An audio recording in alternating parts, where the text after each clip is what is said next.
But honestly, that was hard, though, having to look at her in the eyes.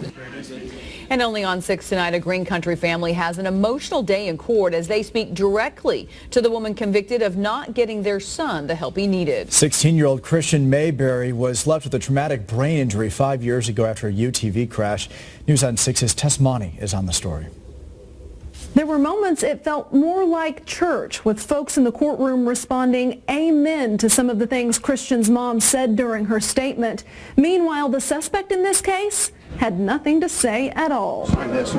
Miss Gray, do you have a minute to... That's Angela Gray walking away in silence after pleading no contest to conspiracy. It's been so hard on me.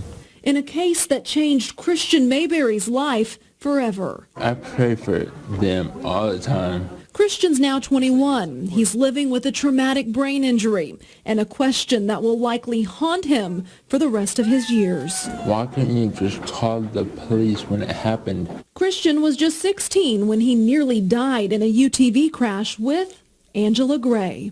Gray wasn't hurt, but instead of calling for help, prosecutors say Gray, her son, and his friend cleaned up beer cans and got their story straight. It took 3 hours before they called 911. All that time, Christian lay bloody in a ditch, like a piece of trash, his mom, Kim, says. We received a life sentence that night. Kim read through 20 pages of notes, speaking directly to Gray. Kim told Gray she and Christian both forgive her, but Gray showed no emotion. Come on, Angela. Try to change your life for the better.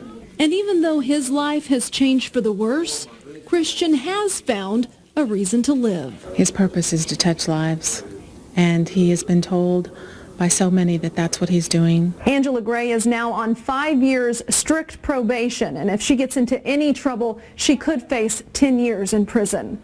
On the scene on the story in Sequoyah County, Tess Monty, News on 6.